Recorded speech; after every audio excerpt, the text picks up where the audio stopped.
आप सभी का स्वागत है ऑनलाइन लीगल एडवाइस में। मैं हूं अशोक पांडे। प्रॉपर्टी से संबंधित मुस्लिम विमेंस के मुस्लिम औरतों के क्या अधिकार होते हैं शादी के बाद या शादी के पहले, पूरी सीरीज है 3-4 वीडियोस की, जहां पर मैं कोशिश करूंगा आपको पूरी जानकारी पहुंचाने की। भारत में पर्सनल लॉज होते हैं। पर्सनल लॉ का मतलब ये समझ सकते हैं, हिंदूज के लिए अलग कानून है, हिंदू मैरिज एक्ट, मुस्लिम्स के लिए अलग है, क्रिश्चियंस के लिए अलग है, और एक जो सेंट्रल लेजिस्लेशन है जो सबके लिए है, सेक्युलर है, उसे हम लोग स्पेशल मैरिज एक्ट 1954 भी कहते हैं। तो अलग अलग कानून है, इस वजह से कंफ्यूजन और भी ज्यादा बढ़ जाता है। अलग अलग धर्म के हिसाब से भी जो कानून है उस पर प्रॉपर्टी में क्या अधिकार होता है, मुस्लिम विमेंस का बात करना बहुत जरूरी है। ये वीडियो अंत तक बने रहेंगे, आपको इसी टॉपिक से संबंधित जानकारी मिलेगी। मुस्लिम वाइफ्स के क्या लीगल राइट्स होते हैं। नए हैं सब्सक्राइब कर लीजिए, आपका अपना चैनल है ऑनलाइन लीगल एडवाइस। और हाँ, अगर अभी तक घंटी नहीं दबाई है, बेल आइकन प्रेस नहीं किया तो कर दीजिए, आपका अपना चैनल है। चलिए मुद्दे पे आते हैं और बात करते हैं कि क्या होता है मुस्लिम विमेन के प्रॉपर्टी राइट। इनहेरिटेंस का क्या मतलब है? इनहेरिटेंस का मतलब समझना सबसे पहले जरूरी है। इनहेरिटेंस का यह मतलब है कि मेरी मौत के बाद, मेरे ना रहने के बाद, मेरी जो प्रॉपर्टी है, मेरी जो संपत्ति है, मेरे बच्चों को कैसे मिलेगी, मेरी वाइफ को कैसे मिलेगी, अब आने वाली पीढ़ी को कैसे वो प्रॉपर्टी जाएगी, इसे हम लोग इनहेरिटेंस कहते हैं आसान शब्दों में। तो मुस्लिम लॉ में इनहेरिटेंस कैसे कहता है? अब इसके लिए भी 4 सोर्सेज हैं। 4 सोर्स में सबसे पहला होता है कुरान, कुरान के बाद सुना, सुना के बाद इज्मा और किया। ये 4 सोर्सेज हैं जहां पर ये पूरी की पूरी जानकारी बनाई गई, इकट्ठी की गई और उसी के हिसाब से कानून में मुस्लिम इस्लामिक लॉ के हिसाब से प्रारूप दिया गया। अब ये जो 4 चीजें हैं, यानी कुरान, सुना, इज्मा और किया, इन चारों में ही ये बताया गया कि प्रॉपर्टी का जो टाइटल होता है, एंटाइटलमेंट होता है, वो दोनों का बराबर है। लड़का जो कमाएगा वो लड़के का, वाइफ जो कमाएगी, औरत जो कमाएगी वो उसका। लेकिन तब क्या, जब वाइफ ने अपने 10 साल 15 साल का समय या 5 साल का समय अपने पति के साथ में दे दिया, तो इसमें फिर क्या वेरिएबल्स होंगे, इसके बारे में भी जरा बात करना बहुत महत्वपूर्ण है, जरूरी है। मुस्लिम लॉ के हिसाब से जो 2/3 पोर्शन ऑफ प्रॉपर्टी है, अगर एक वाइफ है तो 2/3 पोर्शन ऑफ प्रॉपर्टी में से अगर बच्चे और वाइफ है तो 1/4 पोर्शन वाइफ को मिलेगा। जी हाँ, और जो बाकी पोर्शन है वो बच्चों को मिलेगा। और उसके बाद जो 1/3 पोर्शन बचा प्रॉपर्टी का, वो हस्बैंड या लड़का अपनी इच्छा, अपनी मर्जी के हिसाब से कैसे भी डिस्पोज ऑफ कर सकता है, कुछ भी कर सकता है अपनी इच्छा के हिसाब से। अब विमेन की जो आइडेंटिटी है वो भी मुस्लिम लॉ में थोड़ा सा अगर समझे तो इग्नोर तो किया गया है, लेकिन इग्नोर करते हुए भी क्या कानून कहता है मुस्लिम पर्सनल लॉ या इस्लामिक लॉ के हिसाब से, जरा उसके ऊपर बात करते हैं।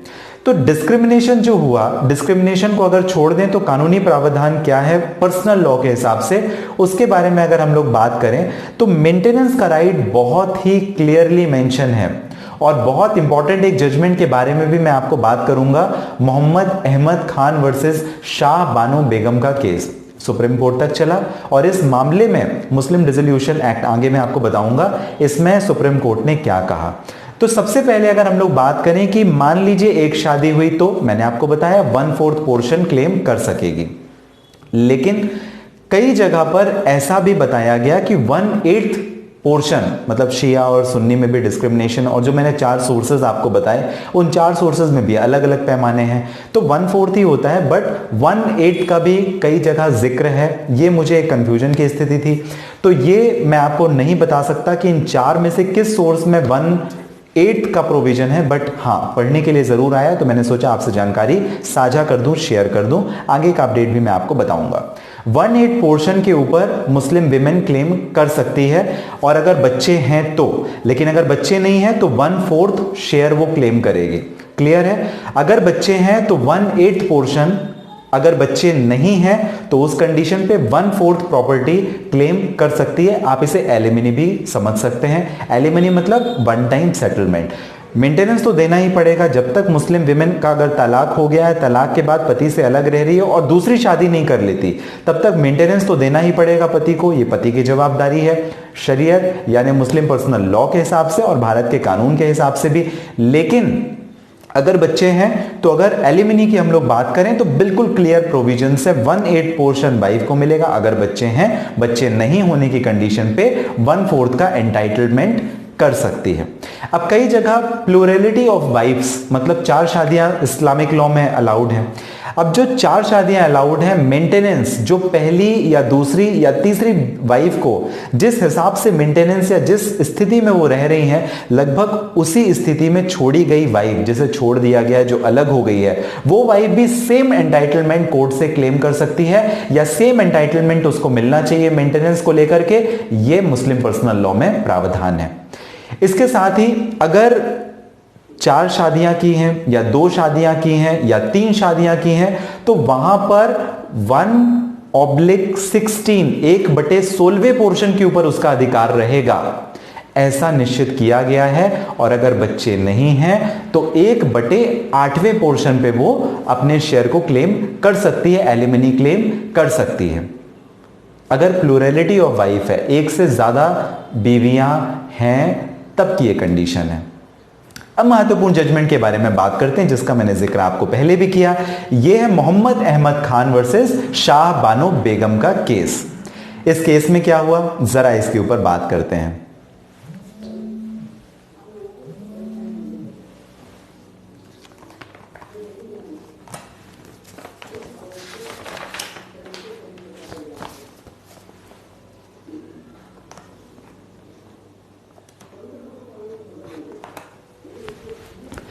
इस पर्टिकुलर केस में, शाहबानो केस में हुआ ये कि जब रीजनेबल मेंटेनेंस क्लेम करने की बारी आई तो जो ऑनरेबल सुप्रीम कोर्ट माननीय सर्वोच्च न्यायालय ने रेफरेंस लिया Muslim women protection right on divorce act 1986 का जो कानून है, और इसकी जो धारा है 31A, उसमें जिक्र किया गया है मेंटेनेंस से संबंधित कि इद्दत पीरियड कंप्लीट करने के बाद या पति की अगर डेथ हो जाती है तो जो पेरेंटल साइड है, मतलब लड़की के माँ बाप, अगर लड़के की डेथ हो गई तो लड़की के माँ बाप या उसके भाई उसका मेंटेनेंस या भरण पोषण भी देंगे, ऐसा निश्चित किया गया इस कानून के हिसाब से। लेकिन जहां तक प्रॉपर्टी की बात है तो 1/4 अगर वाइफ है, केवल एक ही वाइफ है, बच्चे नहीं है तो, अगर बच्चे हैं तो 1/8 पोर्शन हस्बैंड की प्रॉपर्टी पे एज एन एलिमनी क्लेम कर सकती है। और अगर एक से ज्यादा वाइफ है तो 1/16वां पोर्शन मतलब 1/16 पोर्शन वो हस्बैंड की प्रॉपर्टी पे क्लेम कर सकेगी। और अगर बच्चे नहीं है, एक से ज्यादा वाइफ है, तो 1/8 पोर्शन क्लेम कर सकेगी। ऐसा प्रावधानित कानून है मुस्लिम पर्सनल लॉ के हिसाब से, इंडियन लॉ के हिसाब से नहीं, मुस्लिम पर्सनल लॉ के हिसाब से। आपको जानकारी कैसी लगी मुझे जरूर कमेंट बॉक्स में मेंशन कीजिएगा। इसके साथ ही अगर ये वीडियो आपको पसंद आया हो, लाइक कर दीजिए, सब्सक्राइब कर दीजिए। ऑनलाइन लीगल एडवाइस आपका अपना चैनल है, व्हाट्सएप नंबर दिया है अगर आप अपॉइंटमेंट बुक करके बात करना चाहते हैं किसी आपकी पर्सनल प्रॉब्लम से संबंधित। और साथ ही इस वीडियो के डिस्क्रिप्शन में लिंक है जहां से आप अपॉइंटमेंट बुक करके भी बात कर सकते हैं। आप सभी का कीमती और महत्वपूर्ण समय जो आप हमेशा मुझे देते हैं, इसके लिए आपका